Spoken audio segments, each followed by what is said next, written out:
J'ai toujours les souvenirs de ces contentions, de ces sangles serrées sur ma peau. Après ma dernière hospitalisation de 2021, j'avais accumulé un bon stock de traumas dus aux violences psychiatriques. Retrouver une place confortable dans un lit normal me paraissait compliqué. Souvent, je me tortillais plusieurs fois avant de dormir pour trouver une position confortable. Et j'avais des flashbacks remontant ces expériences. Je m'endormais parfois plus recroquevillé qu'un fœtus. La nuit, je bougeais tellement que ma tête se retrouvait au pied du lit. Depuis 2016, pas un seul jour ne passe sans que j'y pense. Il est dur de garder le silence après avoir vécu de telles choses. Et surtout, de dormir sur ses deux oreilles en sachant que d'autres vivent encore ces horreurs dignes du Moyen Âge dans la France d'aujourd'hui. C'est avec ce témoignage que s'ouvre le livre Abolir la contention de Mathieu Bellassène. Cet extrait ne parle pas d'un autre siècle, il parle d'aujourd'hui. Être convaincu d'être en danger, vivre un délire de persécution et se retrouver attaché, que vit-on à cet instant-là? Que se passe-t-il dans notre corps? Que se passe-t-il dans notre esprit? Pour certaines personnes, ces gestes réactivent des traumatismes anciens. La contention n'est jamais un acte neutre. Depuis plus de 30 ans, la communauté internationale encourage la réduction de l'isolement et de la contention en psychiatrie. En France, il y a 10 ans, la loi de 2016 a posé pour la première fois un cadre juridique spécifique pour l'isolement et la contention en psychiatrie, en rappelant qu'il s'agit de mesures de dernier recours. Pourtant, les données interrogent. L'étude de l'Institut de recherche et de documentation en économie de la santé publiée en 2022 dresse un état des lieux saisissant. 76 000 personnes ont été hospitalisées sans consentement. 37% d'entre elles ont connu une mesure d'isolement et 11% une contention mécanique. Il existe des disparités majeures entre établissements, certains ayant recours très rarement, voire pas du tout, et d'autres quasiment systématiquement. Une mesure dite exceptionnelle peut-elle concerner plus d'un tiers des personnes concernées? Pourquoi les évolutions législatives n'ont-elles pas encore produit de diminution significative? Qu'en est-il en 2026? Et surtout, est-il possible de faire autrement? Dans ce 27e épisode d'Éclat d'esprit, j'échange avec Loïc Rohr et Sébastien Saeta, chercheurs engagés dans le projet PlaidCare, qui s'intéressent précisément aux établissements qui ont choisi d'autres manières de prendre soin avec un moindre recours à l'isolement et à la contention. L'objectif de cette étude est d'identifier les leviers concrets d'une psychiatrie moins coercitive et plus respectueuse des personnes hospitalisées pour encourager le changement. Des équipes expérimentent des organisations, des cultures de soins et des pratiques relationnelles qui réduisent fortement le recours à la coercition. Ces expériences racontent une psychiatrie qui existe déjà et qui mérite d'être largement répliquée. Plus contenante que contraignante, plus relationnelle que sécuritaire, plus attentif aux droits et au vécu des personnes. Parce que les alternatives existent déjà et qu'il est temps de les rendre visibles, merci d'être à l'écoute. Le changement commence par une prise de conscience, il se construit dans l'action collective.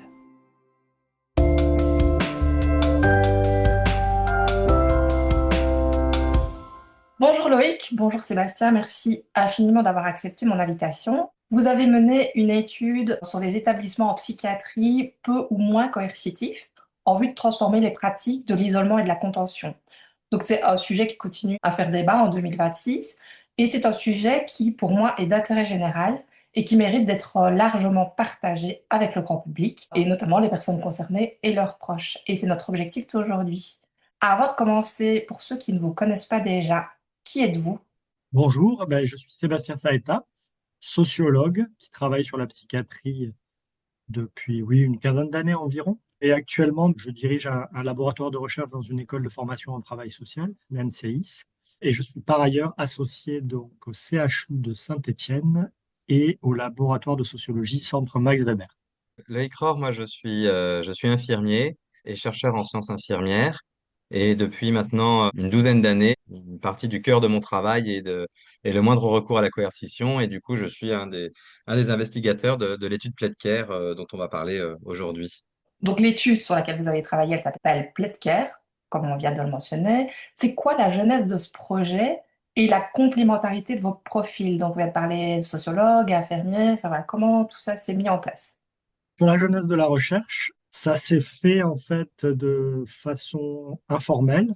C'est une rencontre fortuite entre Loïc Rohr, Jean-Paul Lanquetin, qui n'est pas présent aujourd'hui, qui est aussi chercheur infirmier, et moi-même.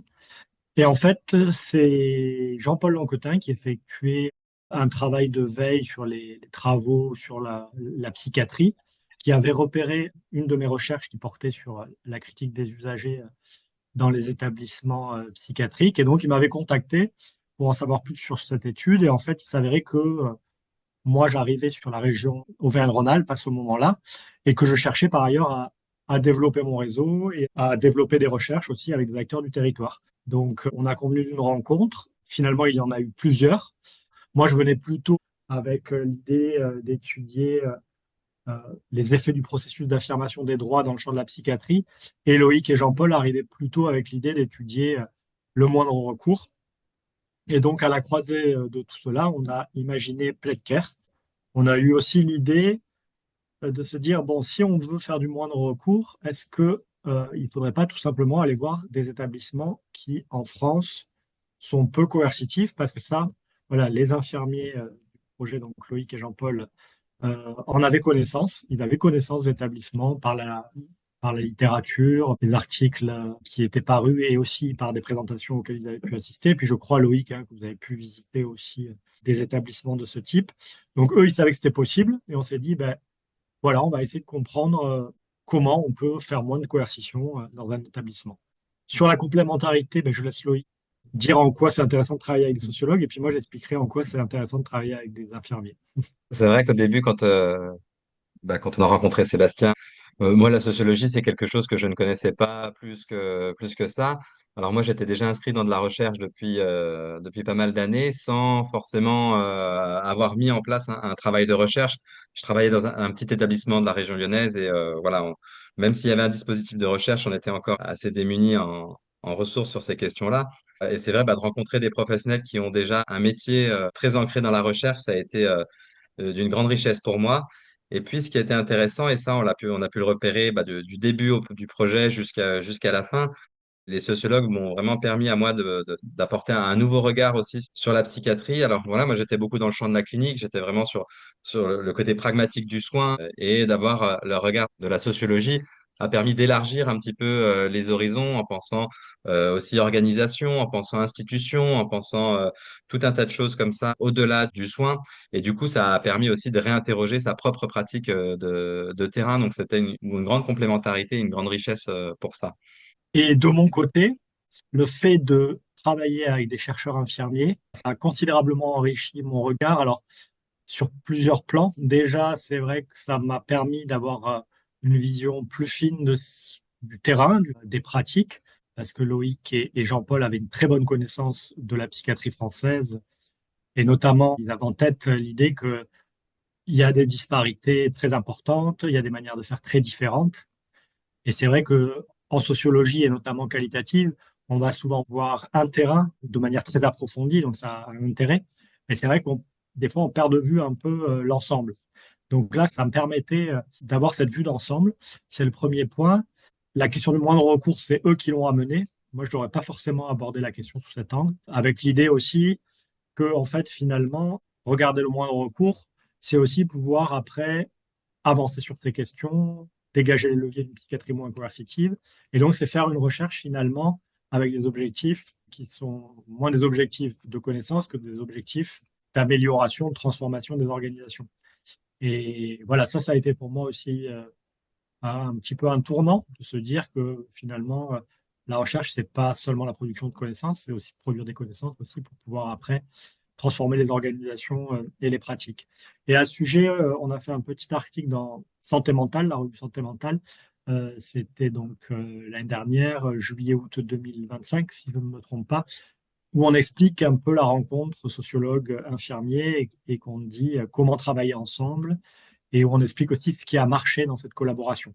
Et ce qui a marché, c'est le fait qu'il y avait un grand respect en fait du point de vue de l'autre, de la discipline de l'autre, et que voilà, on a cherché à être à l'écoute de la perspective donc de chacun. Et ça a été très précieux. Ça nous a permis de Mm. monter ce protocole de recherche qui est très complémentaire, en fait. Même si le regard était très différent, ça a été très facile de travailler ensemble et très complémentaire, hein, ouais. Et très enrichissant de ce que j'ai compris de part et d'autre. Et ça nous amène Mm. à vraiment de belles perspectives. Donc vraiment bravo. Donc ensemble, vous avez parcouru, analysé plus de 200 établissements, dont certains n'utilisent jamais l'isolement, dont certains utilisent très peu la contention, d'autres beaucoup.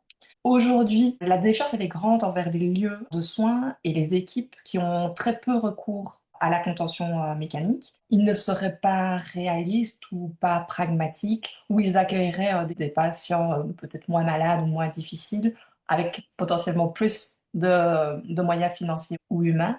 Vos recherches, elles démontrent qu'il n'en est absolument rien.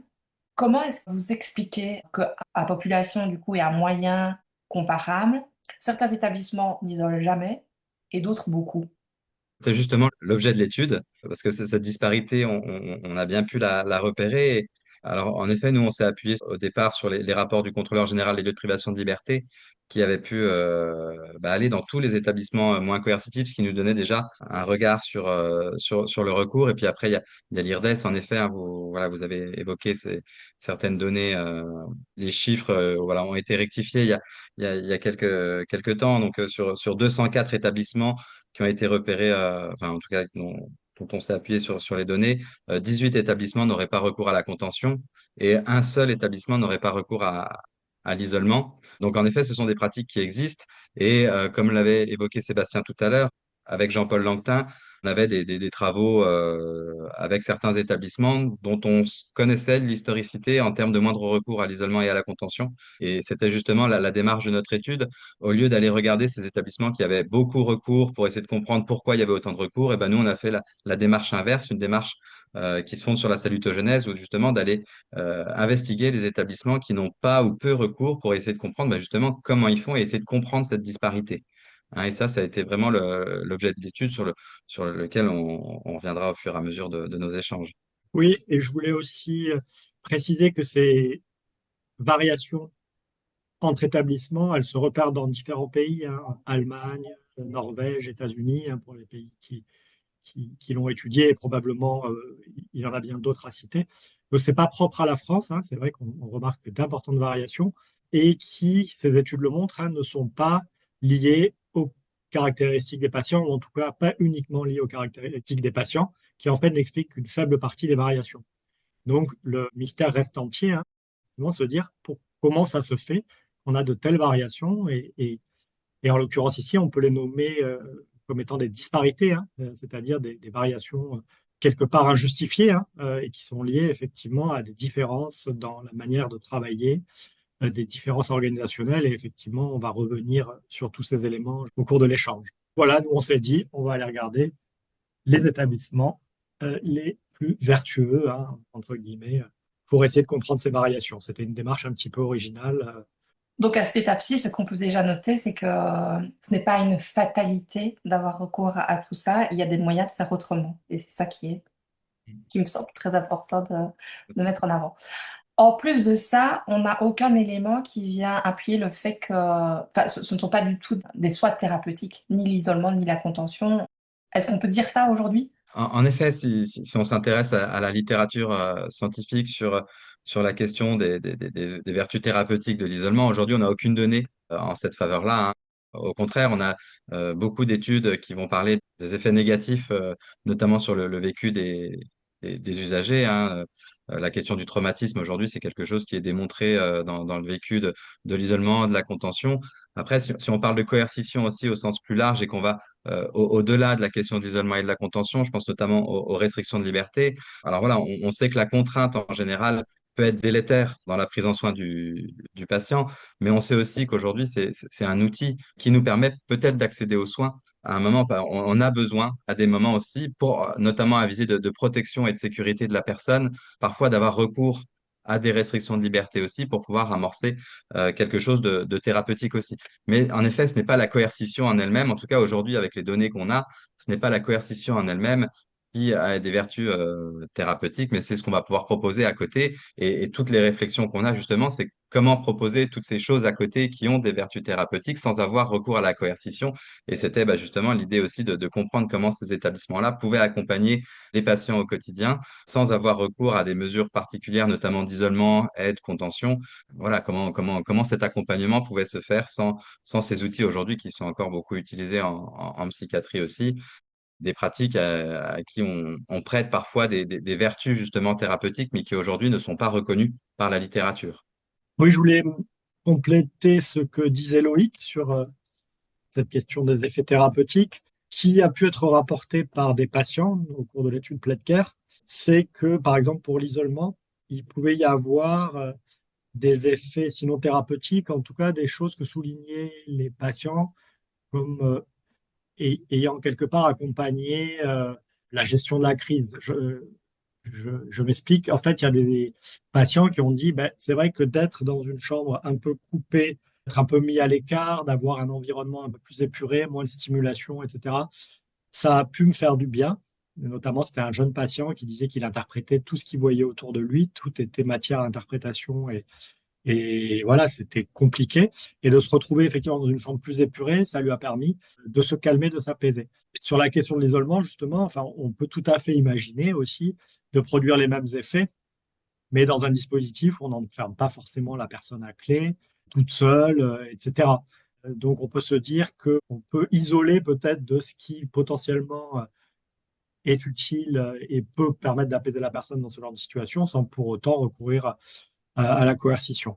Après, comme le disait Loïc, voilà, il a été montré que ça n'a pas d'effet thérapeutique. Enfin, en tout cas, les effets thérapeutiques n'ont pas été démontrés. Plutôt, c'est pas tout à fait la même chose. Mais pour autant, ben, aujourd'hui, notamment dans certaines conditions, et faute effectivement de solutions disponibles, ce qui ne veut pas dire qu'il n'en existe pas, mais c'est les équipes n'en disposent pas, n'ont pas été formées, etc. Ben oui, ou alors dans des situations vraiment particulièrement critiques, on peut y recourir, mais c'est une mesure de protection. Ce n'est pas effectivement un acte thérapeutique, et ça, à la fois la littérature euh, et le droit insistent vraiment sur cet aspect. Donc, ce sont des mesures de protection, mais qui doivent être vraiment encadrées, effectuées dans certaines conditions, tracées, contrôlées, mais avec l'espoir, effectivement, qu'on peut les diminuer le plus possible, voire s'en passer. Mais encore une fois, il faut effectivement doter les établissements et les équipes d'outils permettant de gérer les situations. Donc, si je comprends bien, dans l'isolement, il y a quand même des effets qui peuvent être positifs, mais qui pourraient être encadrés d'une meilleure manière, sans fermer à clé, comme vous disiez, sans se retrouver seul face à ce qu'ils peuvent vivre. Est-ce que vous avez aussi pu échanger avec des personnes dont la trajectoire de soins a été influencée par l'isolement ou par la contention? Donc, des gens qui, après ça, ont eu plus de mal à faire confiance aux soignants, etc. Alors, ouais, dans le cadre de PledCare, on a interrogé des patients qui étaient allés dans ces établissements moins coercitifs. Et du coup, on a pu étudier les effets là, positifs pour les patients d'évoluer et d'être pris en soin dans ce type d'établissement. Et là, clairement, ce qu'on a pu repérer, c'est en fait une alliance thérapeutique qui a pu se faire. C'est ensuite une continuité, c'est une confiance de la part des patients dans les soignants, ce qui fait que des patients avec qui on a pu discuter nous expliquaient qu'ils pouvaient, à leur demande, revenir dans ces établissements 2 ou 3 jours quand ils sentent que ça va pas très bien, parce qu'ils savent qu'ils vont être bien accueillis, ils savent qu'ils vont pas être systématiquement placés à l'isolement.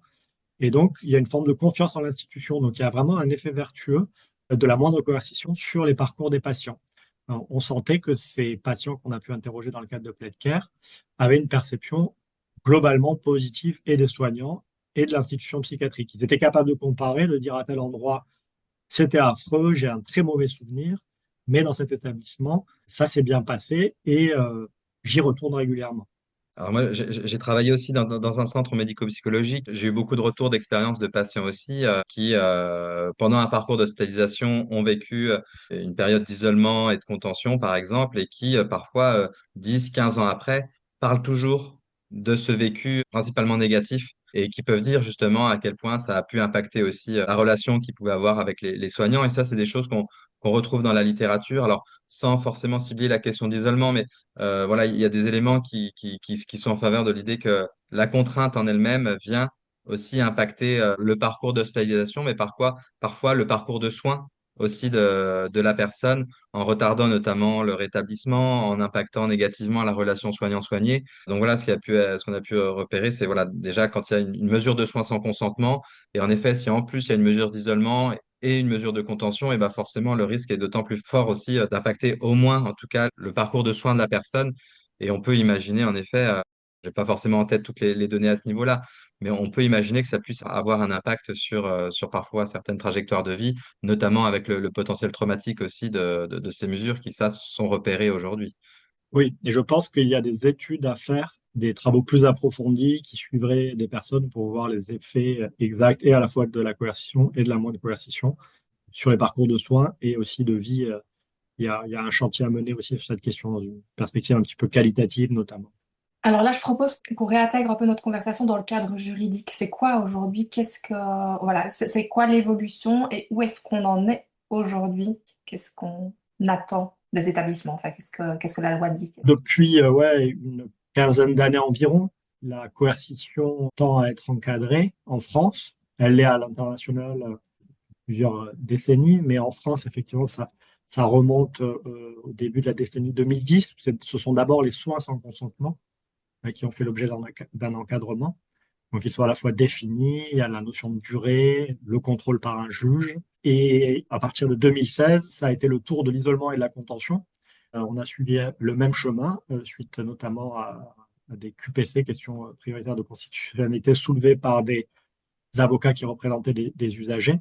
Et donc, on est arrivé à un cadre effectivement légal qui à la fois définit les mesures d'isolement et de contention comme des pratiques de dernier recours, qui établit des durées aussi, au-delà desquelles notamment il faudra recourir à un juge, et qui en font aussi des mesures surveillées, contrôlées, tracées, notamment avec la mise en place d'un registre, ce qui permet d'ailleurs de faire des études, ce qui est extrêmement précieux pour évoluer sur ces questions.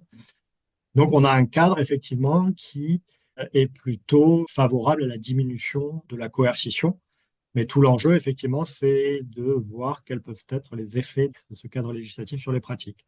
Et à ce sujet, on peut se demander notamment si les équipes vivent cela comme un soutien ou une contrainte. Alors, ce qu'on a repéré, c'est que c'est effectivement une contrainte administrative, c'est-à-dire que ça complique le travail des soignants, ça nécessite d'inscrire dans un registre les données, ça nécessite aussi de davantage justifier. Ce sont des certificats médicaux, tout ce qu'on veut, etc. Il faut avoir en tête la question du juge. Donc, ça complique effectivement le travail des équipes. Et face à ça, des établissements se sont dit, c'est une opportunité en fait. C'est l'occasion pour nous de réfléchir effectivement à comment faire moins. Notamment, un des établissements qu'on a étudié a écrit un article dessus en disant, je ne sais plus la formulation, mais que cette loi était un mal nécessaire. Donc, eux, ça a été un des éléments déclencheurs pour être encore moins coercitif qu'ils ne l'étaient. En l'occurrence, sur la question de l'isolement, ils n'étaient pas forcément très bons. Il n'y avait pas de contention dans cet établissement, les portes étaient ouvertes, mais sur l'isolement, ils n'étaient pas forcément très bons. Ils se sont dit, ben voilà, on va se saisir de ça pour avancer. Et puis c'est vrai que par ailleurs, il y a d'autres établissements plus en difficulté qui ont du mal à le percevoir comme une ressource, qui le voient essentiellement comme une contrainte. Et là, on voit que donc le cadre législatif, il n'a pas un effet en soi. Il va produire des effets relativement différents selon les lieux, selon les contextes, selon les établissements. Et là où des équipes vont effectivement s'en saisir, vont parvenir aussi à répondre aux exigences posées par ce cadre, d'autres vont être en difficulté. Et tout l'enjeu, ben voilà, c'est d'essayer de faire en sorte de comprendre ce qui fait qu'un établissement se saisit de cette opportunité et un autre a plus de mal à le faire. Et à ce sujet, on va faire une étude qui s'appelle Jurisco, qui porte sur les effets de l'encadrement juridique des mesures sur les pratiques d'isolement et de contention, qui va viser à voir l'évolution depuis la loi entre 2021 et 2025. Est-ce qu'il y a une progression? Est-ce que les établissements ont davantage diminué que d'autres? Et l'enjeu sera donc d'aller voir à la fois des établissements qui ont considérablement évolué, d'autres moins, pour essayer de comprendre un petit peu ces différences. Je trouve ce qui est important de noter, c'est qu'en France, la loi, on est dans une dynamique de moindre recours. Et en tout cas, au niveau de la loi, on n'est pas dans cette idée d'abolir aujourd'hui les pratiques d'isolement et de contention, même si il y a des réflexions qui sont en cours, sur notamment l'abolition de la contention. Et certainement qu'on va y venir dans les prochaines années. On a pu voir l'année dernière l'UNAFAM qui a publié un manifeste sur l'abolition de la contention. Nous, on a été reçus à l'Assemblée nationale il y a quelques semaines justement pour échanger autour de la contention aussi. Donc, on voit que c'est voilà, c'est dans les réflexions aussi. Mais aujourd'hui, on a encore aussi, en tout cas, les établissements ont encore le temps, on va dire, et l'opportunité justement de se saisir de cette question juridique, de cette question législative pour en faire un levier. Alors après, c'est sûr que la loi, elle est contraignante, hein, ça c'est une réalité. Hein, et comme l'a bien dit Sébastien, après, c'est aussi comment on arrive à s'en saisir pour en faire une opportunité. Certains y arrivent, pour d'autres, c'est un peu plus compliqué. Et pour donner l'exemple de la région Auvergne-Rhône-Alpes, quand la loi de 2016 a été publiée, au niveau de l'ARS de la région Auvergne-Rhône-Alpes, il y avait un médecin en charge de la psychiatrie qui était extrêmement sensible à ces questions-là et qui a beaucoup investi cette question.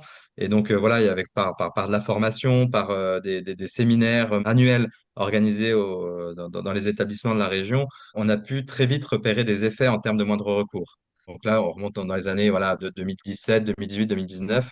On était une des premières régions à autant diminuer le recours à l'isolement et à la contention. Et donc, on voit aussi l'importance des tutelles qui peuvent appuyer aussi justement sur ce cadre législatif comme un levier et avec des effets qui sont, voilà, ce qu'on a pu repérer aussi. Alors, ce serait peut-être à déterminer, mais c'est ce que Sébastien évoquait dans le cadre d'études ou de réflexions qui peut y avoir sur la question.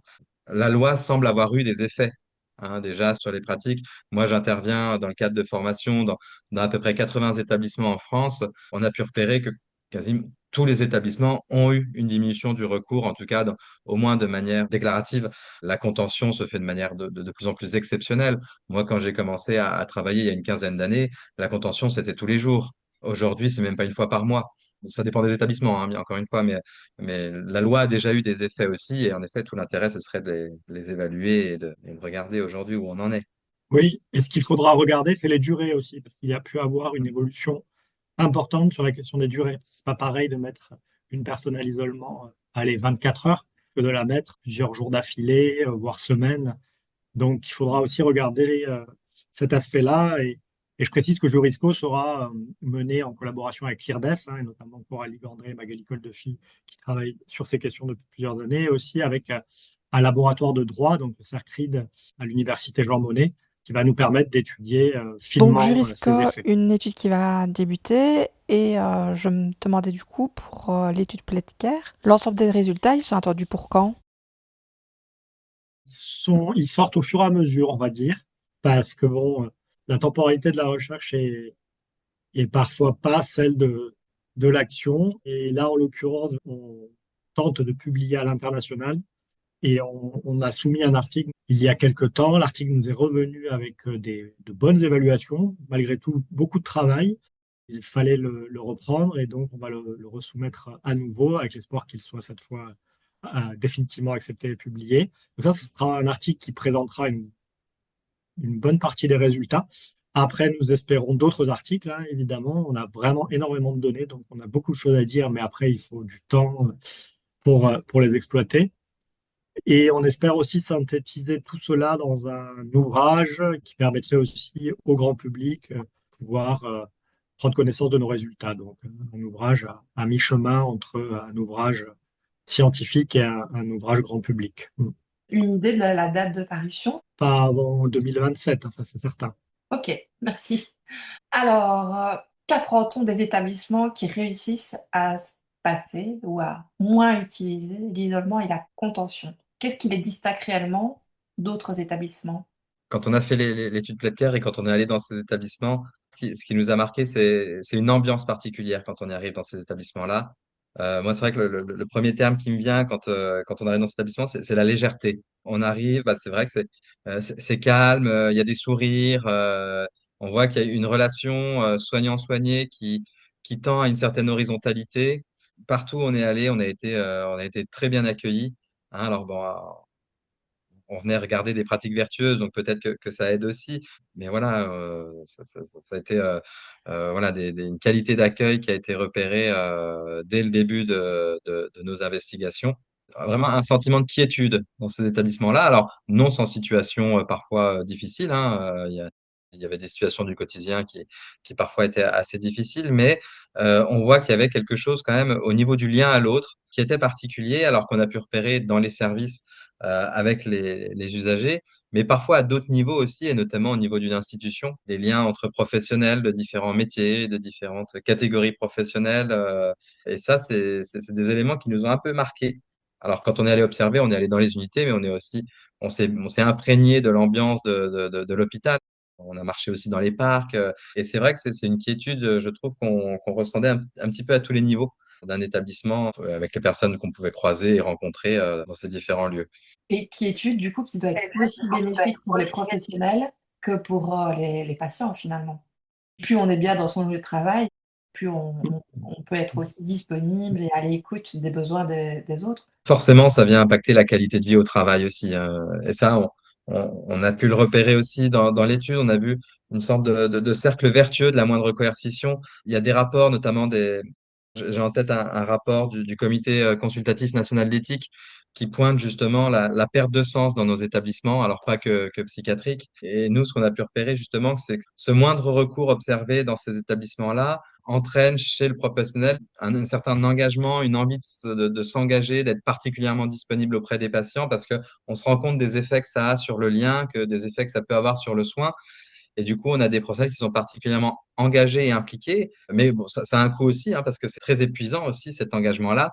Mais en même temps, il y a tellement de satisfaction et de reconnaissance aussi d'arriver à un moindre recours que les équipes redoublent d'efforts aussi pour être disponibles auprès des patients. Et du coup, voilà, il y a une sorte de cercle vertueux parce que cette disponibilité-là, elle participe au moindre recours et à la reconnaissance justement de ces professionnels aussi sur cet engagement-là. Il y a clairement un plaisir au travail qu'on a pu repérer, hein. Voilà, il y avait beaucoup de rires dans les observations, beaucoup de sourires. Il y avait vraiment une ambiance, ouais, une ambiance légère. C'est vraiment moi le terme qui me vient de la légèreté, mais pour parfois gérer des situations compliquées, complexes, graves. Et je compléterai ce que dit Loïc en insistant aussi sur le rôle des équipes d'encadrement. Parce qu'en fait, si les professionnels semblent satisfaits dans ces établissements, c'est clairement en lien avec le moindre recours, mais c'est aussi en lien avec une politique managériale dans la mesure où il a bien été repéré que prendre soin des professionnels leur permettra de mieux prendre soin des patients. Et donc, il y a vraiment une attention qui est portée à l'accueil des nouveaux professionnels, des stagiaires, une attention qui est portée aussi au lien entre le personnel administratif, le corps médical, le corps soignant, etc. Donc, il y a une bienveillance, oui, et puis il y a une directrice des soins qui nous expliquait, c'est en fait, on multiplie les espaces d'échange informel aussi, parce que c'est plus difficile de s'engueuler après avoir partagé un repas. Et donc, voilà, c'est des choses toutes bêtes, mais c'est manger ensemble, c'est se voir souvent, discuter de choses et d'autres, etc. Et à ce sujet, les présidents de CME dans l'un des établissements nous disaient passer leur vendredi après-midi avec le directeur général à discuter de choses et d'autres. Mais c'était un moment sanctuarisé pour aller discuter effectivement de points d'actualité, mais qui étaient bloqués. Et à ce sujet, les établissements, alors ça, on ne s'y attendait pas forcément. Les établissements investigués étaient finalement ce qu'on appelle dans la littérature des hôpitaux magnétiques. C'est les hôpitaux qui parviennent à attirer et retenir les professionnels. C'est un label qui a été mis en place aux États-Unis. Et en fait, nos hôpitaux moins coercitifs, ben, ce sont quelque part des hôpitaux magnétiques. Et l'enjeu sera ben, d'étudier aussi, en plus des leviers de la moindre coercition, peut-être aussi les leviers de ces hôpitaux magnétiques. Comment on fait pour attirer et retenir les professionnels? C'est un autre enjeu scientifique aussi, et qui est important aujourd'hui, vu qu'effectivement, la psychiatrie et globalement les hôpitaux sont en difficulté et ont une mauvaise image, surtout les hôpitaux psychiatriques. Donc, Est-ce que vous avez repéré d'autres éléments? Donc cette quiétude qui donne envie. ben, on le dit souvent, c'est à la fois simple et compliqué cette histoire-là. Ça nous a semblé relever de l'évidence pour les soignants. Ce qu'on a vu aussi, c'est qu'ils faisaient ça assez naturellement, hein, se rendre disponible, être vigilant, travailler sans porte fermée, sans contention. Donc ça paraissait simple, mais en fait, comme on vient de le décrire, c'est finalement le résultat de tout un travail, hein, en coulisses notamment, ce qu'on ne voit pas forcément quand on arrive dans les unités, est compliqué parce que finalement aussi, on ne sait pas très bien comment le dupliquer. On peut se poser la question de est-ce que c'est reproductible partout, notamment. Oui, Euh, et c'est ça ma question. Est-ce que c'est reproductible? donc, oui, à ce sujet, oui, ça l'est, ça c'est certain, parce que nous, on a vu que ça pouvait quand même se pratiquer dans des environnements très différents. Les hôpitaux qu'on a observés, même si on retrouvait beaucoup de similarités, ils étaient aussi dans des environnements, ne serait-ce que physiques, différents, hein, rural, urbain, de taille aussi variable, hein, petit ou moyen.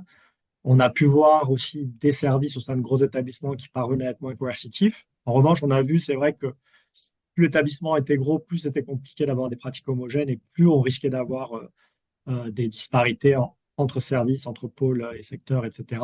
C'est reproductible donc potentiellement partout, mais après, c'est la question de comment on procède, comment on fait, comment on arrive à créer cette ambiance, comment on arrive aussi à transformer une organisation pour qu'effectivement les professionnels s'y sentent bien, pour qu'on ait des représentations différentes de ce qu'est le soin, des représentations différentes de la contention, de l'isolement. Et ça, c'est un travail, bon, on va y revenir, mais qui passe par plein de leviers, hein.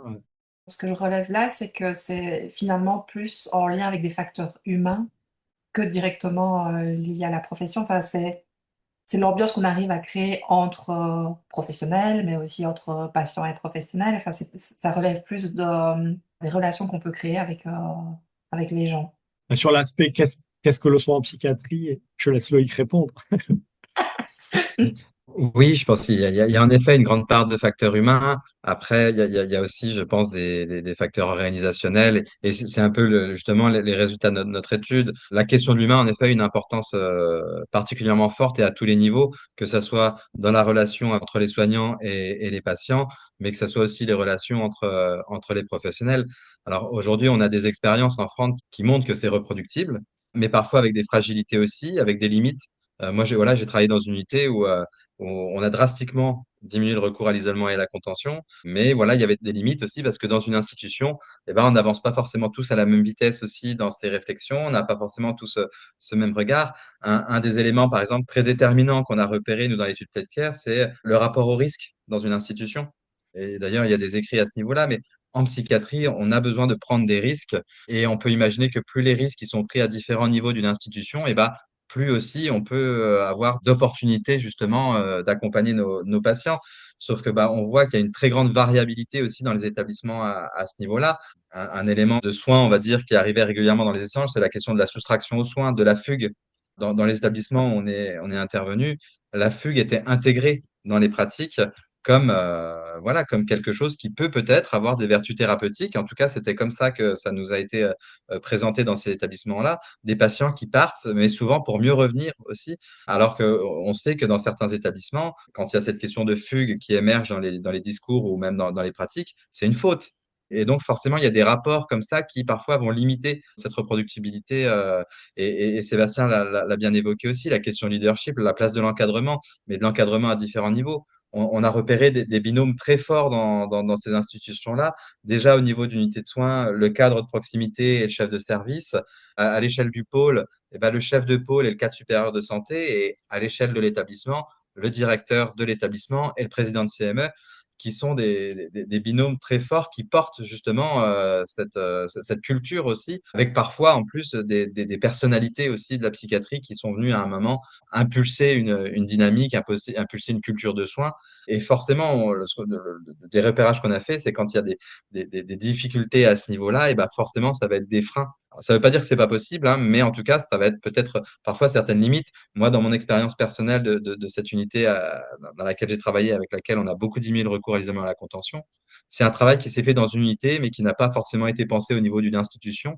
Et donc, ce qui fait qu'au bout d'un moment, eh ben, ça s'essouffle un peu.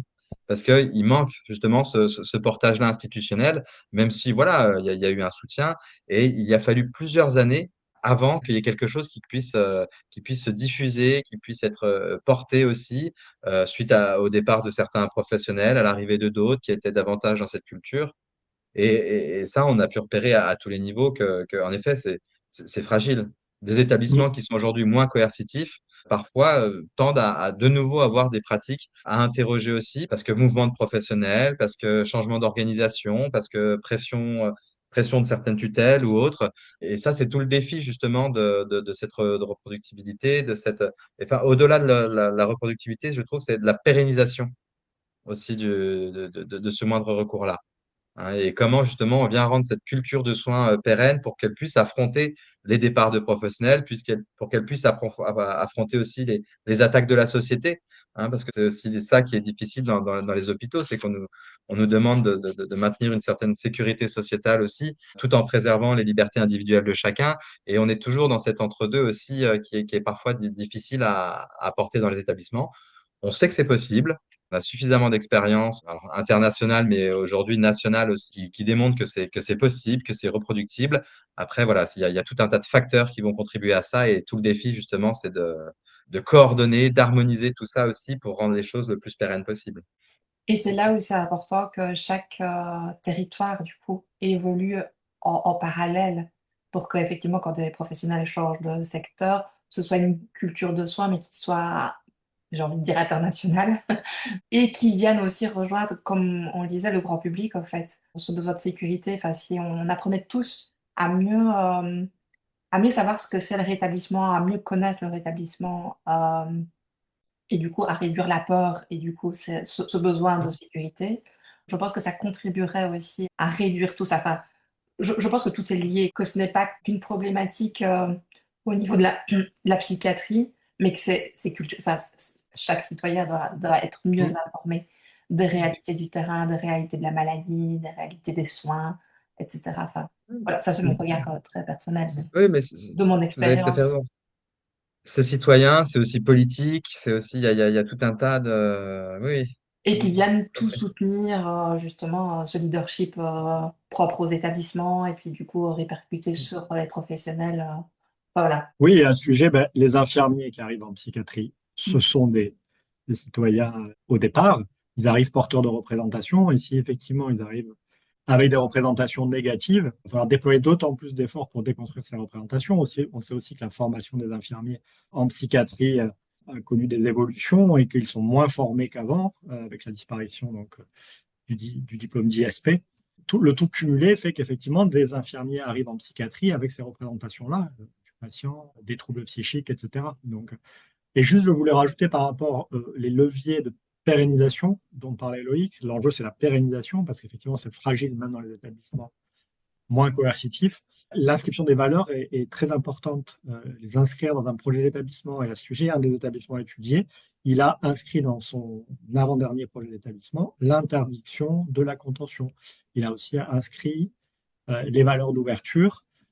Et au dire donc de la présidente de CME qui avait participé à l'écriture de ce projet d'établissement, c'était en fait pour faire en sorte que ça soit moins remis en cause par la suite. En fait, c'est inscrit, c'est écrit, c'est une valeur sûre de l'établissement. Vous ne pouvez pas commander des sangles, ce n'est pas possible. Voilà. Donc là aussi, on a un levier de pérennisation Mm. assez important, Ouais, l'inscription. absolument. C'est d'ailleurs ce qu'on observe de plus en plus. Aujourd'hui, il y a beaucoup d'établissements en France qui s'engagent à abolir la contention et certains même qui s'engagent, alors dans une temporalité plus ou moins longue, mais à abolir le recours à l'isolement et à la contention. Ça, c'est voilà, aujourd'hui des engagements qui sont assez forts portés par certains établissements avec une inscription dans les projets d'établissement. Il y en a de plus en plus aujourd'hui avec notamment, là moi je pense, j'ai acheté 13 donc à Marseille qui comporte plusieurs établissements de psychiatrie où voilà maintenant ça fait je crois 2, 3 ans à peu près qu'ils ont aboli la contention. Alors que voilà, il y a une population qui est parfois très, très difficile aussi dans certains quartiers ou autres. Et ça semble plutôt bien fonctionner. Alors, avec peut-être des petits accidents par moment, mais ils y arrivent, hein. Donc on voit que ça évolue aussi à ce niveau-là, avec des engagements assez forts, et notamment avec l'inscription de ces valeurs-là dans des écrits qui vont venir faire trace. Mm. Et ça ne peut que renforcer la confiance de la population en général, en fait, envers tout ça. Enfin, donc je pense que tout Oui. ça va dans le bon sens. C'est vraiment bien. Merci de nous partager tout ça. Donc on voit que la France, elle évolue, etc. Si on fait une petite comparaison européenne, j'ai repéré qu'en Islande, il y avait carrément une interdiction de toute forme d'isolement et de contention. En Angleterre, il y a une interdiction de la contention mécanique. Enfin voilà, chaque pays avance. Du coup, la France est encore un petit peu en recul par rapport à ce à quoi on pourrait prétendre. Donc voilà, il y a plein de choses qui se passent. La France évolue et on ne peut qu'espérer de belles évolutions à l'avenir. Un petit mot sur l'architecture, donc qui me tient particulièrement à cœur. Quel est l'impact de l'architecture sur ce sujet de la coercition? Donc, on a déjà parlé de l'ambiance et pour moi, ça fait partie de l'architecture aussi. Donc, il y a effectivement l'ambiance que les humains peuvent mettre entre eux, mais il y a aussi l'ambiance qui est créée par les espaces que les architectes dessinent. Qu'est-ce que vous avez pu repérer? Enfin, qu'est-ce que vous pouvez nous partager sur ce sujet de l'architecture? Tout simplement, même quand on a- on n'est pas concerné par un trouble psychique, quand on va dans un endroit, l'espace environnement va indéniablement jouer un rôle sur notre ressenti, comment on va se sentir dans cet endroit, etc. Donc, on a envie de dire, en psychiatrie, c'est exactement la même chose. Quand un patient est accueilli, ben, on peut imaginer que si l'environnement est agréable, s'il est décoré, si c'est ouvert, aéré, lumineux, ça va être pour lui beaucoup plus agréable et que ça va potentialiser un processus de guérison. Donc ça, je pense, c'est indéniable. Ce qu'on a vu, c'est vrai qu'il y avait un soin qui était porté dans ces établissements à l'organisation des espaces. On a trouvé beaucoup de décorations, des fresques murales. C'était ouais, c'était agréable. La végétation aussi, etc. Après, ce qu'on dit souvent, c'est que c'est moins peut-être aussi l'architecture en elle-même que ses usages aussi. Enfin, en tout cas, ça doit être lié à ça. C'est-à-dire qu'il y a des hôpitaux en France qui ont un gros potentiel à ce niveau-là, qui ont notamment des parcs magnifiques, mais voilà, qui ne les exploitent pas en tant qu'outil thérapeutique. Le parc, c'est merveilleux quand on a un grand parc pour aller se balader avec les patients, pour laisser des patients aller se défouler dehors s'ils sont un petit peu tendus. Même les soignants, on peut imaginer qu'eux aussi, ils ont besoin de ces espaces. Mais c'est vrai, quand on est dans un hôpital qui a ces beaux espaces, mais que tout est verrouillé et qu'on ne peut pas y accéder, c'est un petit peu problématique. Sur la question aussi alors, c'est intéressant parce qu'on est en train de répondre dans l'article là qu'on écrit sur cette question des dispositifs. En fait, on avait amené cette notion de dispositif. Alors, les dispositifs, c'est tous les outils, hein, même au-delà, tout ce qui va participer à, alors au départ, dans une perspective plutôt négative, à nous contraindre, mais c'est le téléphone, c'est aussi enfin, comment tout ça va modifier notre façon d'agir en société. Et nous, ce qu'on a vu dans ces hôpitaux, c'est que c'est vrai que les dispositifs étaient plutôt perçus négativement. Par exemple, la chambre d'isolement, c'est un dispositif. Et en disposer, effectivement, ça risque de faciliter la mise à l'isolement. Les sangles, c'est pareil. C'est un dispositif. Et disposer de sangles, ça risque de nous amener à les utiliser. Et le meilleur moyen de ne pas faire de contention, c'est de ne pas avoir de sangles. Et ce qu'on a repéré aussi, c'est que les dispositifs plutôt positifs qui amènent à la moindre coercition, les chambres d'apaisement, les plans de soins personnalisés, des choses comme ça, étaient peu utilisés dans ces établissements. Ce qui ne veut pas dire qu'ils ne sont pas utiles. Et dans certains établissements, ils peuvent l'être, notamment dans des perspectives de transformation. Mais pour eux, c'était tellement naturel qu'en fait, tout ça était fait euh, dans le quotidien du soin. Et pareil pour les espaces. Il n'y avait pas de chambre d'apaisement, mais finalement, c'était l'ensemble de l'unité qui était apaisante. Oui, c'est une vraie question, ça. Est-ce que la chambre d'apaisement a son plus ou est-ce que ça devrait plutôt être tout le Hmm. contexte? Ça rejoint justement ce que Sébastien disait. Moi, j'ai toujours travaillé avec des chambres d'apaisement, mais il n'y avait jamais d'apaisement. Parce que dans la fonction, elles étaient utilisées comme des chambres d'isolement. Ce n'est pas en effet parce qu'on a un espace d'apaisement qu'il va y avoir de l'apaisement. C'est quelle utilisation on va en faire de cet espace-là. Et c'est vrai que dans les établissements qu'on a investigués dans l'étude Pletker, aucun ne disposait d'espace d'apaisement dédié, mais tous avaient des espaces d'apaisement, mais qui étaient intégrés dans la ville. Voilà, un couloir, une salle télé, un réfectoire, un parc, parce qu'ils étaient investis de cette manière-là. Ça, c'est tout le défi aussi. Aujourd'hui, voilà, les réglementations évoluent aussi sur les espaces d'apaisement. C'est des lieux qu'on retrouve de plus en plus dans les établissements aussi, avec des financements des ARS, etc. Et l'importance que ça soit des lieux qui soient investis par les équipes, justement, pour que ça fasse sens. Hein, aujourd'hui, vous avez parfois des espaces d'apaisement qui coûtent des dizaines de milliers d'euros et qui ne sont pas investis par des équipes dont il y a peu d'effets repérés en termes d'apaisement. Alors que certains, avec deux bouts de ficelle, vont faire des espaces d'apaisement remarquables parce que ça vient d'une équipe, ça fait sens et c'est des lieux qui sont extrêmement investis. Hein, donc ça, moi, c'est vrai que c'est ce que je dis toujours, hein, c'est pas le lieu qui va définir la fonction du lieu, mais la manière dont on va l'investir, dont on va l'habiter. Et quand on parlait d'architecture, c'est exactement ce que Sébastien disait aussi. Quand les établissements dans lesquels on est allé, c'est des lieux où il y avait de la vie, où il y avait de la décoration, où voilà, c'était pas des grandes cours bétonnées, non, c'était des cours avec des arbres, avec des plantes, de l'herbe, de la verdure, voilà, de la musique. tout un tas de choses qui vient vraiment donner une âme à ces unités, qui viennent donner de la vie aussi, et qui vient peut-être aussi dégager, on va dire, les esprits d'un milieu très stérile qu'on peut imaginer de certains hôpitaux. Hein, et certaines, voilà, ça semble grandement participer. Alors après, voilà, il y a on parlait des dimensionnements des hôpitaux.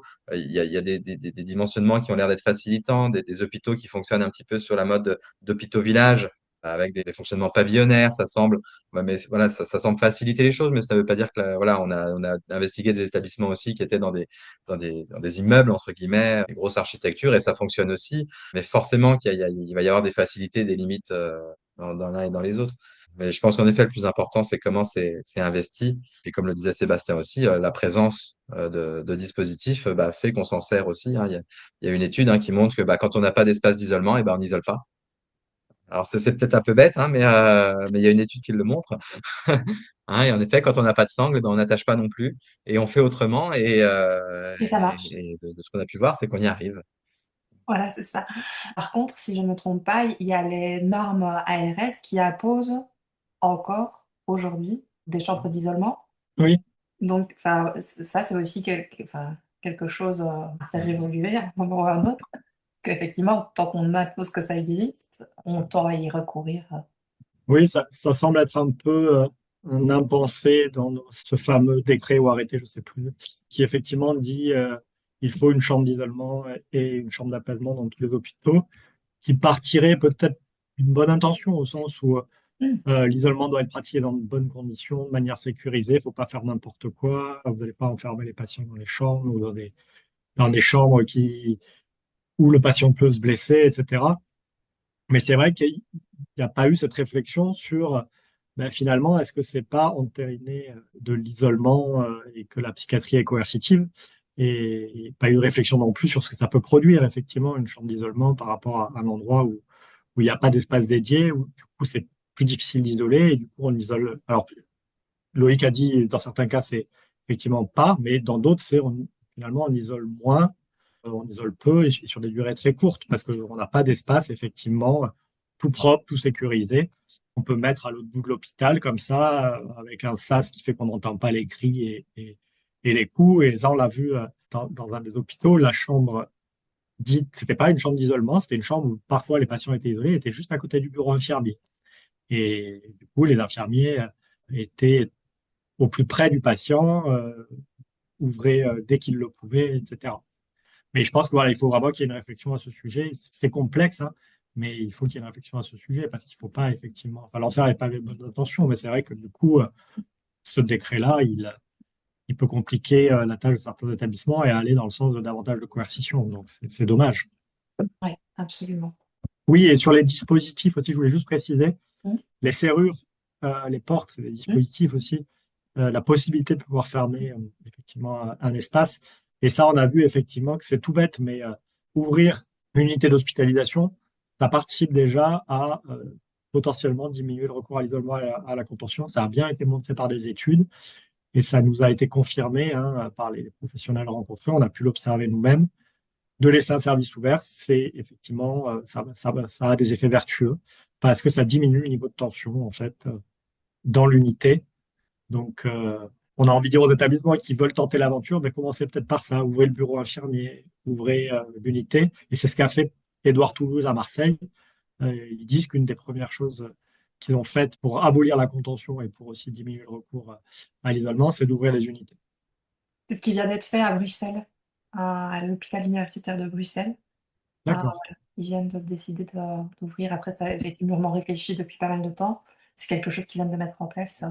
Je suis impatiente d'entendre les retours des équipes, tout ça, mais voilà, je pense que c'est l'avenir. Si certains établissements peuvent fonctionner sans isolement ni contention, pourquoi les autres ne le font-ils pas? Nous, les établissements qu'on a investigués, c'est des établissements qui historiquement étaient moins coercitifs. Donc, c'est des établissements qui, depuis 30, 40, 50 ans, travaillent de cette manière-là. Et donc, on voit qu'il y a quelque chose qui s'est ancré et que l'histoire bah, porte aujourd'hui ce moindre recours, une histoire que d'autres établissements n'ont pas forcément. On a beaucoup parlé d'une culture aussi. Cette culture, justement, vient aussi pérenniser cette dynamique moins coercitive. On parlait aussi bah, des individus.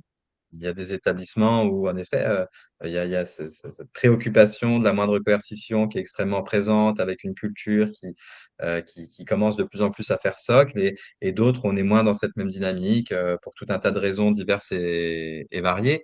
Et puis, bah, c'est aussi un petit peu le défi que Sébastien évoquait tout à l'heure. On sait que c'est reproductible, mais comment faire? C'est tout le défi aussi d'aujourd'hui. Alors voilà, il y a certainement la question de la formation initiale, on en a parlé un petit peu, mais alors au niveau infirmier, mais pas que infirmier, hein, au niveau d'autres professions aussi, hein, comment on vient former voilà, une direction aussi à ce moindre recours, à peut-être ce rapport au risque en psychiatrie, etc. Il y a la formation initiale, il y a la formation aussi tout au long, la formation professionnelle. Et voilà, il y a tout un tas de facteurs qui sont soit facilitants, soit limitants en fonction de la manière, encore une fois, dont on les investit. Hein. Et il y a une question de volonté aussi, hein, des établissements à s'engager dans ce mouvement-là. Comme on l'a dit tout à l'heure, cet engagement-là, il a un coût aussi, un coût humain en termes d'énergie, le moindre recours, c'est épuisant. C'est ce qui a été repéré aussi. C'est épuisant, mais c'est valorisant aussi et ça vient, ce fameux cercle vertueux. Et voilà, aujourd'hui, on est tellement pris par plein de choses aussi au quotidien, à tous les niveaux d'une institution, que c'est parfois difficile de maintenir un engagement fort sur ces questions-là. Et c'est souvent d'ailleurs ce qui fait la différence dans ces établissements. Je prends l'exemple du centre psychothérapie de l'Ain, qui a été un des premiers établissements à être interpellé par le contrôleur général des lieux de privation de liberté en 2016. Il y a eu un engagement très fort au niveau d'une institution, ce qui fait qu'en l'espace de quelques mois, il y a eu des effets remarquables en termes de moindre recours à la coercition. Hein, et à tout niveau, isolement, contention, restriction de liberté. Et parallèlement, il y a eu aussi des répercussions assez incroyables dans la satisfaction au travail, la qualité des soins, etc. Hein, mais voilà, ça demande un engagement fort aussi d'une institution. Et c'est aussi ce qu'on a pu repérer dans l'étude Pletker, c'est qu'il y a des initiatives qui se font à l'échelle d'une unité de soins aujourd'hui en France, mais on sait que bah, ça va être limitant si à un moment l'institution ne vient pas porter ça. Hein. C'est vraiment un travail, c'est le travail de tous. Ça demande tout un accordage aussi, des temps de rencontre, des temps de réunion, des temps d'échange. Voilà. Mais oui, c'est vraiment mettre à l'agenda d'une institution un problème donné. Ça parle aux auditrices et aux auditeurs. C'est si on veut décider, par exemple, dans une organisation, d'être un petit peu vertueux sur le plan, par exemple, de l'environnement, mettre des poubelles de tri, que sais-je encore, etc. Bah, déjà, il faut quelqu'un un peu qui s'en occupe. Il faut que ça devienne, voilà, il faut que ce soit un point qui est mis à l'ordre du jour des réunions régulièrement. Il faut des moyens aussi un petit peu. Il faut commander des poubelles, etc. Bah, voilà, il faut vraiment que ce soit une préoccupation, si ce n'est permanente, en tout cas assez régulière. Et encore une fois, il faut que des personnes soient identifiées pour aussi avoir une vigilance à ce problème. Et c'est exactement la même chose pour aussi la coercition, surtout quand il y en a et qu'on veut la diminuer. À la limite, quand il n'y en a pas trop et qu'on veut que ça se maintienne, l'enjeu est un petit peu différent. Mais puis je voulais juste te dire par rapport à la question, pourquoi il y en a qui ne le feront pas. Je pense que jusqu'à il n'y a pas très longtemps, certains ne le faisaient pas parce qu'ils n'imaginaient pas qu'on pouvait faire autrement aussi. Et de la même manière, dans les établissements qui sont peu coercitifs, ils n'imaginent pas qu'on peut attacher des gens à un lit pendant des jours. Et en fait, c'est tout l'enjeu de la recherche, et c'est tout l'enjeu aussi des évolutions actuelles, que de pouvoir documenter les disparités et notamment de pouvoir dire, bah, à tel endroit, effectivement, il n'y a pas de contention. Donc, peut-être aller regarder là-bas. Et puis, ceux qui ne font pas de contention, peut-être aller aussi un petit peu raconter comment vous faites. Et c'est vrai que je pense que les esprits un peu aujourd'hui s'ouvrent à ce sujet. En tout cas, l'horizon s'élargit où on se dit, bah, en fait, oui, on peut faire autrement. Et ça, c'est vrai que les établissements peu coercitifs, jusqu'à il n'y a pas très longtemps, étaient très peu connus et suscitaient plutôt de l'incrédulité. Et là, je pense que ça tend à changer et c'est une très bonne chose et on a l'espoir que ça inspire les autres établissements aussi, et que ça a un effet vertueux. Et merci beaucoup à vous pour contribuer à faire connaître tout ça. Moi, c'est vrai que personnellement, aujourd'hui, c'est un sujet qui me préoccupe beaucoup. Et du coup, dans les échanges que je peux voir, effectivement, il y a beaucoup de professionnels qui réagissent en disant mais vous ne vous rendez pas compte. Et effectivement, moi, personnellement, je ne me rends pas trop compte de ce que c'est. Et en parallèle, par contre, je me rends compte de comment je vivrais le fait d'être isolée ou attachée, malade ou pas malade. Enfin,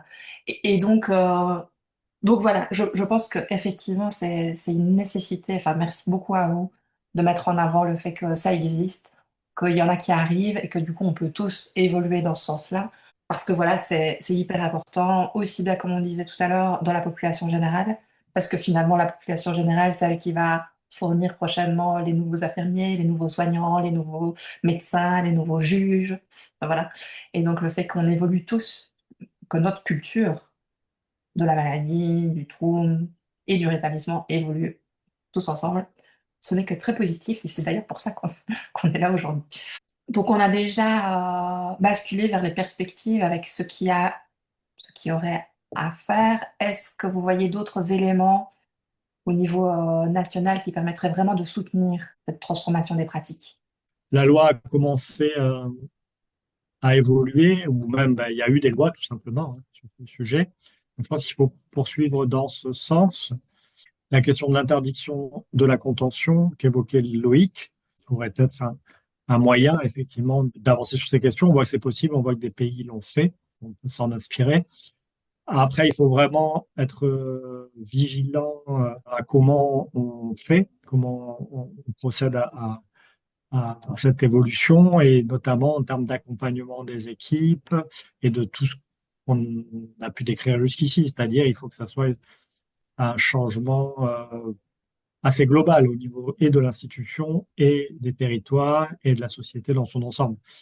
Donc voilà, il ne faut pas dire à un établissement donné, bon, ben, vous arrêtez demain la contention parce que l'établissement va se retrouver en difficulté. Ça peut même être, voilà, il y a des risques. Mais par contre, quand un établissement chemine lui-même pour se dire, je vais interdire la contention, qu'il le fait aussi avec sa temporalité, en réfléchissant à la question des alternatives, ben là, c'est différent. Effectivement, il faut encourager ça. Il y a la question des moyens, bien évidemment, hein, elle est souvent posée. Je pense que c'est important. Il faut davantage de moyens aussi pour la psychiatrie. Mais après, on le dit toujours, c'est pas parce qu'on va mettre plus de moyens que de manière magique que ça va diminuer la coercition. Il faut aussi repenser l'organisation. Donc, sur les perspectives, ouais, Loïc, je ne sais pas si tu veux compléter sur.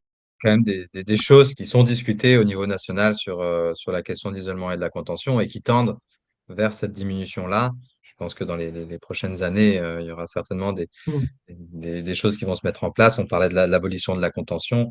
Il y a des échanges autour de ça. Donc, comme tu dis, il faut être prudent malgré tout aussi, hein. On a pu voir avec la loi sur l'isolement et la contention de 2016, qui a certes permis un moindre recours, mais on sait aussi qu'à certains endroits, alors je ne vais pas dire qu'on détourne la loi, mais en tout cas que cet élément de contrainte aussi peut être parfois, alors, on peut s'en servir aussi parfois pour continuer la contrainte, mais tout en étant encadré du coup par une loi. Donc, enfin, il y a toujours de la prudence à avoir dans ce genre d'initiative. Oui, juste sur les perspectives, je pense qu'aussi, il ne faut pas être rivé sur l'isolement et la contention, sur la coercition. Il faut aussi globalement, ça rejoint la question des moyens que j'évoquais tout à l'heure, mais il faut globalement soutenir toutes les initiatives d'équipes mobiles, l'intervention précoce, les directives anticipées psychiatriques.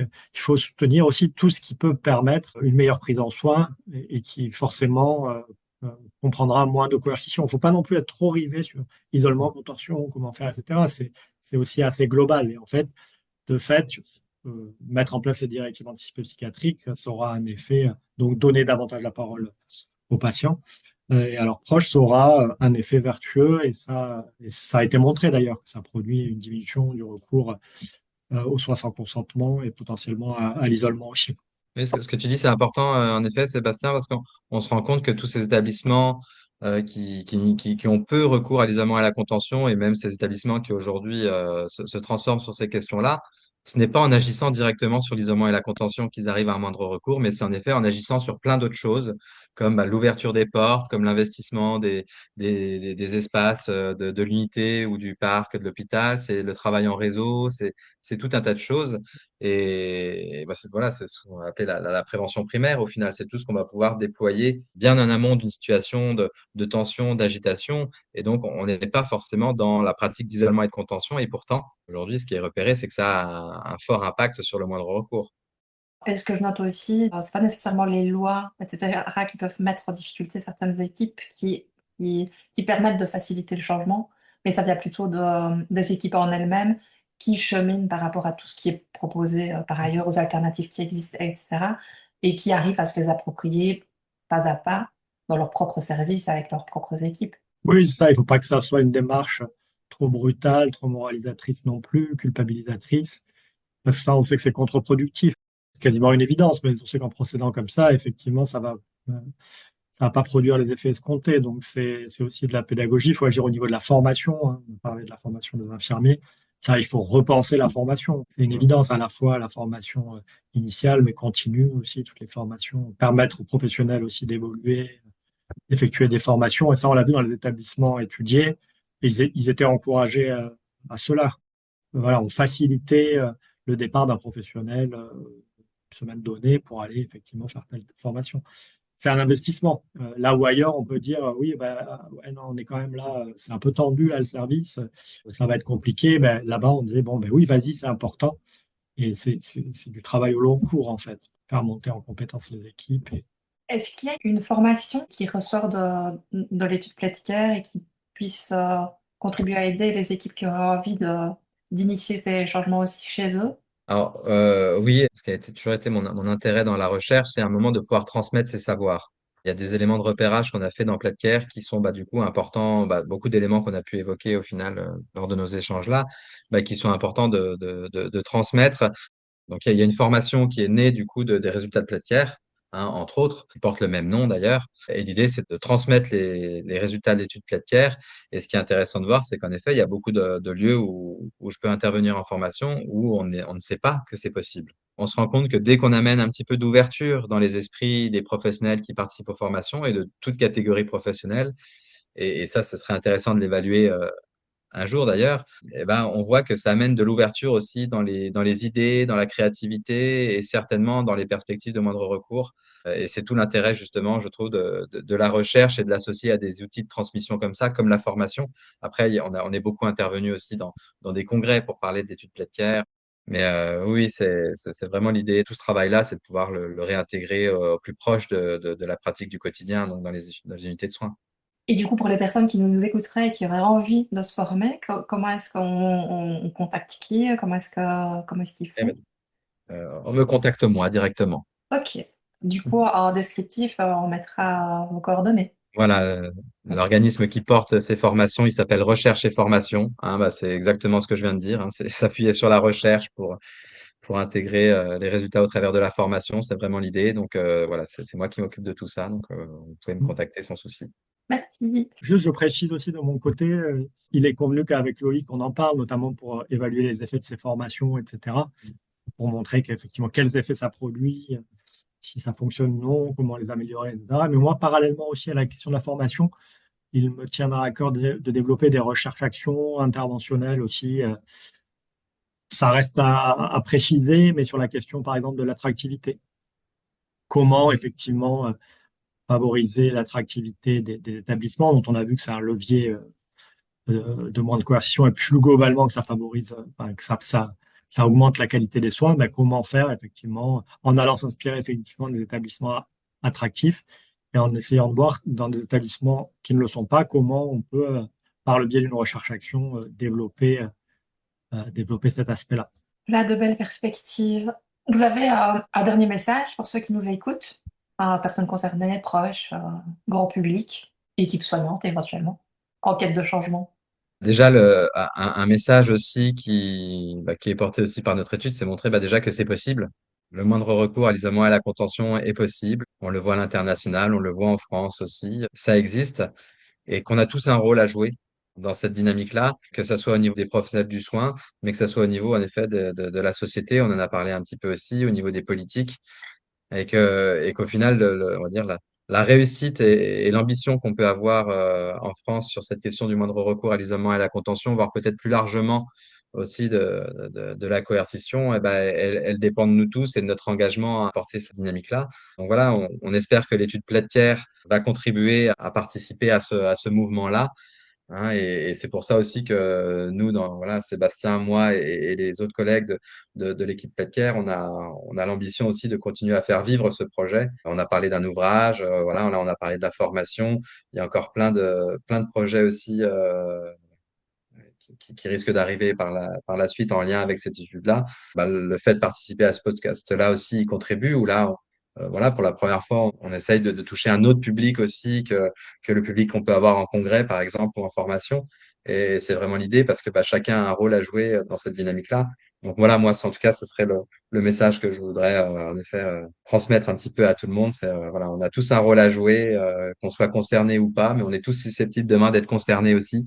Donc voilà. Je dirais aussi, il faut, dans la continuité de ce que dit Loïc, il faut effectivement rester ouvert, hein, avec l'idée de se dire, ça peut être autrement, imaginatif aussi.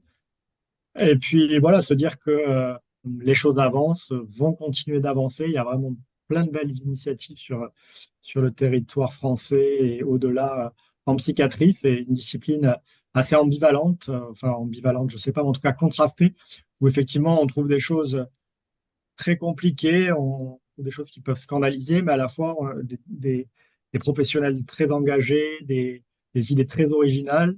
Et donc voilà, il faut aller dans ce sens-là, il faut aller sur les idées originales et ce qui peut permettre de promouvoir les droits des personnes. Et aussi, je voulais mentionner, parce que je n'ai pas eu l'occasion de le faire pendant le podcast, hein, quelque chose qui nous amène à rester aussi optimistes, c'est que dans les perspectives, j'entends, on va développer une recherche aussi sur 6 établissements avec le professeur Eric Facra, donc, qui est PUPH au CHU de Saint-Étienne, une recherche donc, dans 6 établissements qui vise à déployer un programme, le Six Source Strategies, hein, qui est un programme américain de réduction de l'isolement et de la contention. Et donc, on va le développer dans 6 établissements afin de tenter de diminuer évidemment le recours à l'isolement et à la contention, mais aussi dans une perspective de recherche, d'évaluer l'efficacité de ce programme et de penser aussi sa potentielle amélioration dans le temps, et puis surtout de l'adapter au contexte français, parce que c'est un programme américain et comment on le décline en France. Donc voilà, celles-là sont quand même 6 hôpitaux qui vont s'engager de manière assez déterminée pour le moindre recours, et ce n'est qu'une des initiatives hein, qui a lieu sur le territoire, donc restons optimistes. Absolument. Et je serais ravie de continuer à être informée de ce que vous faites. Alors, je vais me tenir informée, mais du coup, si vous avez des choses à partager, je serais ravie de refaire un épisode pour partager ça avec le grand public. Volontiers. Alors, je pose 6 questions à chacun de mes invités. Est-ce que vous êtes partant? Oui. Quel moment clé a changé votre regard sur la santé mentale? Quand on est infirmier en psychiatrie, je pense que déjà de base, il y a certainement une certaine sensibilité à la santé mentale, à la psychiatrie, à l'humain.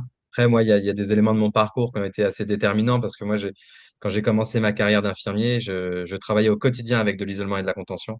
Et moi, ce qui a vraiment changé mon regard, alors pas forcément sur la santé mentale, mais en tout cas sur mes pratiques, c'est justement quand on a expérimenté. C'est quand on a expérimenté le moindre recours et qu'on se rend compte qu'avec pas plus de moyens, avec pas plus de professionnels, avec les mêmes patients, avec la même architecture, on arrive à passer du tout au rien en repensant nos organisations, en repensant notre disponibilité, etc. Et ça, moi, ça a été un moment déterminant justement dans ma vie professionnelle, mais personnelle aussi, parce que voilà, on vient remettre l'humain au cœur de tout. Et on se rend compte que dès qu'on remet l'humain au cœur de tout, tout est plus facile. Merci. De mon côté, je dirais que il y a plusieurs événements, c'est un cheminement aussi qui viennent modifier notre perception des choses. Mais moi, en l'occurrence, je citerai la rencontre avec Loïc et Jean-Paul, qui a été très importante, et dans mon parcours de recherche, et pour évoluer aussi sur ces questions. Et puis d'autres rencontres, hein, Yvonne Kenom, infirmière au CHU de Saint-Étienne, Éric Facra, que j'ai cité, et encore bien d'autres que j'oublie, et j'en suis désolé. Mais oui, c'est des rencontres, effectivement, c'est des personnes qui nous conduisent effectivement à élargir nos horizons et à voir les choses autrement. Donc voilà, c'est ces différentes rencontres pour moi qui ont été importantes. Si vous pouviez déconstruire une idée fausse, une bonne fois pour toutes, ce serait laquelle?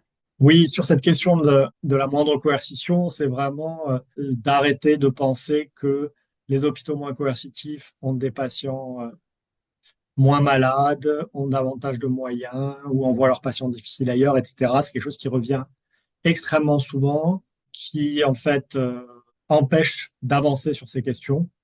Au lieu d'ouvrir un débat, par exemple, lors d'un congrès autour de tiens, comment on peut faire autrement, on reste effectivement concentré sur ces questions-là. On reste, nous, à devoir démontrer que c'est pas vraiment exact, qu'il y a plein d'études quand même qui démontrent que c'est pas le cas, hein. Des études quantitatives internationales montrent que les variations voilà, ne sont pas caractéristiques des patients, ou pas uniquement en tout cas, que c'est qu'une faible part des variations. Sur la contention chimique aussi, beaucoup de croyances à ce niveau-là. Donc, arrêtons de penser tout cela pour vraiment penser la question des alternatives. Voilà. On est d'accord là-dessus avec Sébastien.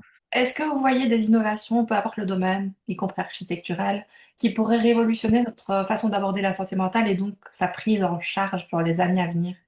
On peut imaginer tout un tas, en effet, d'innovations à différents niveaux. Si je prends l'exemple des traitements médicamenteux aujourd'hui, voilà, si on regarde les premiers neuroleptiques et les neuroleptiques d'aujourd'hui, il y a eu déjà d'énormes progrès. On n'est pas à l'abri demain d'avoir de nouvelles évolutions aussi à ce niveau-là et ce serait extrêmement chouette. On voit qu'il y a tout un tas de dispositifs aussi qui émergent de plus en plus. Sébastien en a parlé tout à l'heure. Il a parlé d'équipes mobiles, de plans de crise conjoints. Il y a plein de voilà, les hôpitaux font preuve de beaucoup de créativité en termes de moyens, d'outils, de dispositifs. Et ça, c'est quelque chose qui est très riche aussi et qu'il faut réussir à valoriser. Après, la technologie évolue aussi. Aujourd'hui, on parle beaucoup de l'intelligence artificielle, par exemple. Et ben là, alors autant ça peut inquiéter, hein, mais aujourd'hui l'intelligence artificielle fait des miracles aussi, que ce soit au niveau scientifique, mais que ce soit aussi au niveau au niveau du lien, au niveau de tout un tas de choses.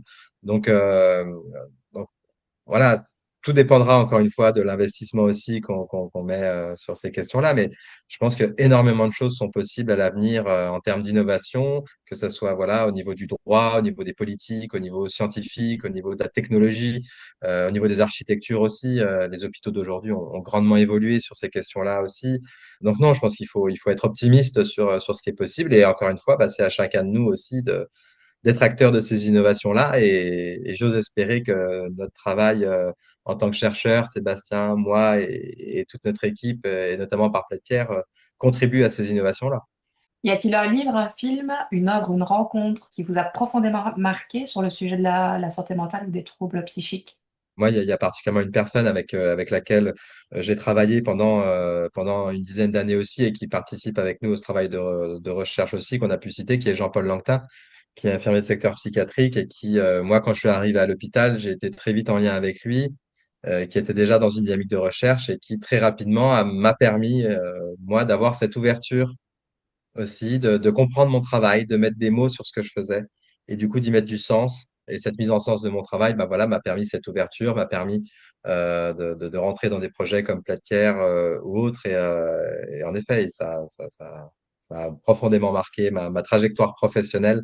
Voilà, et après, il y a tout un, Sébastien en a un peu parlé aussi, il y a tout un tas d'autres rencontres qu'on fait au quotidien. Voilà, moi, d'avoir rencontré des collègues sociologues, dont Sébastien, Frédéric et d'autres, ça m'a encore amené un autre regard, une autre ouverture qui est, je trouve, aujourd'hui indispensable à ma pratique et à mes travaux. Et puis, je crois que toi, Sébastien, il y a d'autres éléments aussi qui t'ont profondément marqué aussi. Oui. Alors récemment, parce que c'est vrai que je pense qu'il y a des livres, des films quand j'étais plus jeune ou voilà qui ont participé à développer mon intérêt et peut-être à forger mon regard. Mais récemment, il y a Demain j'étais folle, un voyage en schizophrénie qui est écrit par une psychologue norvégienne qui parle de son parcours de presque moins de rétablissement que de guérison, vraiment. Elle, je ne sais pas si elle emploie le terme, mais en tout cas, elle ne C'est prend plus. Ouais, d'accord, guérison, voilà. Donc, elle Mm. ne prend plus de médicaments. Elle s'estime guérie. Et pourtant, quand elle décrit les troubles dont elle était affectée, c'était quand même quelque chose de très envahissant. Elle décrit aussi un parcours en psychiatrie, alors fait de belles rencontres, mais fait aussi de beaucoup d'humiliation, etc. C'est assez contrasté, mais voilà, ce livre est plein d'espoir et puis il permet de dégager un petit peu aussi les leviers de ce qu'est un soin ou une attention qui permet à une personne aussi d'évoluer vers le chemin du rétablissement ou de la guérison. Donc ça, c'est le premier livre auquel j'ai pensé. Et puis j'ai pensé aussi à la trilogie de Nicolas Philibert, la série de documentaires qu'il a sorti récemment, dont L'Adamante. Et c'est vrai que je trouvais que ces trois documentaires étaient très émouvants et parlaient aussi d'une autre psychiatrie. Et puis donnent vraiment à voir les personnes en leur donnant la parole. Et ça fait du bien de voir ce genre de documentaire. C'est vrai que les médias ont un certain traitement de la question aussi. Ça peut avoir un rôle, hein, c'est-à-dire que de donner à voir effectivement la psychiatrie qui dysfonctionne, les atteintes aux droits, il faut le faire. Mais c'est vrai que quand on n'a que ça, eh ben, c'est un peu dépressiogène, quoi. Alors, du coup, avoir un tel documentaire diffusé voilà, au grand public, j'ai trouvé que c'était important et encore une fois, ces documentaires m'ont touché. Ouais. À partir d'aujourd'hui, que vous engagez-vous à continuer, à initier, à arrêter ou à faire différemment en lien avec la santé mentale de manière personnelle ou professionnelle? Je suis en plein dedans parce que du coup, depuis ce début d'année, j'ai arrêté mon activité à l'hôpital justement pour pouvoir m'engager et m'investir davantage à une autre échelle à cette question du moindre recours. Alors, par la formation, mais aussi par peut-être un engagement politique aussi, un engagement voilà, plus national sur ces questions-là. Et puis aussi en accompagnant les établissements justement à ce changement vers un moindre recours à titre personnel aussi, il y a l'idée de, voilà, moi aujourd'hui, je suis infirmier, je suis peut-être, entre guillemets, que infirmier, et ce qui est aussi parfois limitant en termes de légitimité aussi, quand on veut défendre bah, une dynamique comme le moindre recours. Du coup, il y a l'idée aussi de reprendre les études avec une voie de master et si tout se passe bien dans l'avenir, dans l'idéal, une voie doctorale pour aussi justement pouvoir avoir peut-être un peu plus d'engagement et en tout cas de poids sur des questions comme le moindre recours à l'examen et à la contention. Waouh! Et moi, de mon côté, c'est effectivement tâcher de prendre soin de ma propre santé mentale pour pouvoir prendre soin des autres.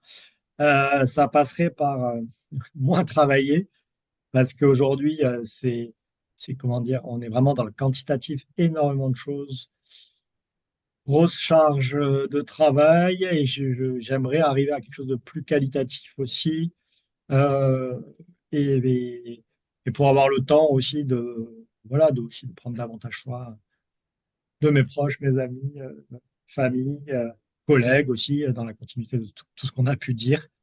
Donc voilà, c'est un peu les bonnes résolutions. On se dit, bon, il faut quand même mettre un peu des bornes à tout ça pour pas se laisser déborder par, et à la fois tout ce qui se passe et à la fois tout ce travail qui nous tombe dessus en lien avec des évolutions sociétales, hein, baisse des subventions, tout ce qu'on veut, réduction des effectifs. Voilà. De beaux projets. Dans un an, comment rêvez-vous que l'on agisse collectivement en faveur de notre santé mentale?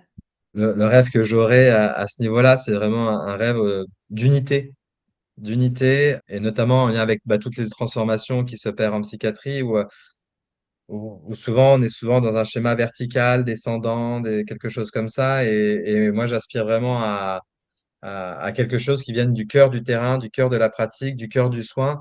Voilà, on l'a vu dans les établissements qu'on a investigués. Il y a nos expériences aussi montrent que c'est possible. Et voilà, je rêverais vraiment de quelque chose à tous les degrés de la santé mentale, de la psychiatrie, quelque chose d'unique qui vient porter des pratiques vertueuses, respectueuses des droits de la personne et des libertés, tout en ayant une vigilance justement sur la qualité de vie au travail, sur le bien-être au travail. Et, euh, et ouais, voilà, je pense que Pledcare peut y participer aussi à ça parce que c'est des choses qu'on a mis en avant. Donc moi, voilà, j'ai un peu cet idéal aussi de pouvoir se disputer au quotidien avec des collègues dans le bon sens du terme pour faire avancer le travail. Et voilà, on se rend compte qu'il y a encore des limites à ce niveau-là, mais voilà, je reste optimiste là-dessus. Et de mon côté, ça va dans le même sens. Et c'est la question de la santé mentale publique aussi, santé publique, santé mentale publique, c'est une notion qui émerge. Et c'est effectivement maintenant penser les troubles psychiques, la santé mentale, de manière effectivement différente et de manière beaucoup plus globale, en pensant vraiment à la question de la prévention, en le pensant au niveau de l'ensemble de la société. Donc je pense qu'il faut vraiment qu'on évolue dans ce sens-là parce que effectivement, on sait bien que la santé mentale est liée à tout un tas de déterminants. Donc il faut prendre en compte l'ensemble de ces déterminants. Merci infiniment à vous deux pour tout le temps que vous m'avez consacré, pour tout ce que vous faites et pour tout ce que vous allez encore faire à l'avenir, sur tous ces sujets. Merci beaucoup. Merci à vous. Merci à vous. Si vous avez aimé cet épisode, partagez-le et abonnez-vous. Si vous souhaitez être maintenu informé des débouchés de l'étude Pledcare, du livre à paraître ou des études en cours, contactez-nous.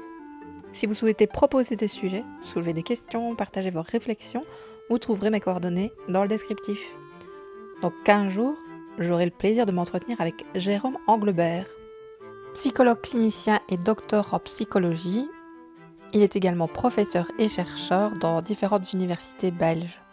Ensemble, nous allons plonger au cœur de la phénoménologie clinique pour repenser la responsabilité, l'aternement et le soin.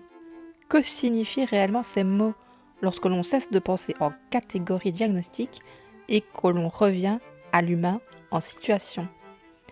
Une conversation essentielle au croisement de la psychiatrie et de la justice.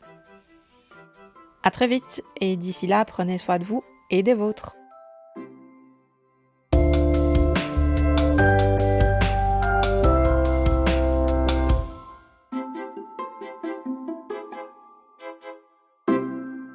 Vous venez d'écouter Éclat d'esprit, le podcast qui explore la santé mentale avec lucidité, humanité et ouverture d'esprit. Ici, on déconstruit nos idées reçues, on parle prévention, rétablissement et justice. Entre éclat de voix et éclat de rire, ce podcast ouvre un dialogue pluriel avec des personnes concernées, des proches, des professionnels de terrain, des chercheurs et des acteurs engagés au croisement du social, de la santé mentale et de la psychiatrie et de la justice, pour mieux comprendre la complexité des parcours et ouvrir la voie vers d'autres possibles. Éclat d'esprit est moteur dans la dynamique de synergie, un réseau transdisciplinaire et international qui œuvre pour éviter qu'un parcours psychiatrique ne bascule vers un parcours judiciaire. En fil rouge, mon parcours personnel face à l'aternement de mon mari, qui se retrouve en prison sans soins pendant une durée indéterminée pour des SMS, sans antécédents psychiatriques ni judiciaires. De l'éclat d'esprit à synergie, il n'y a eu qu'un pas. Un pas que nous avons franchi ensemble pour construire une société où la santé mentale est accessible, équitable et pensée dans toute sa complexité, au bénéfice de chacun de nous.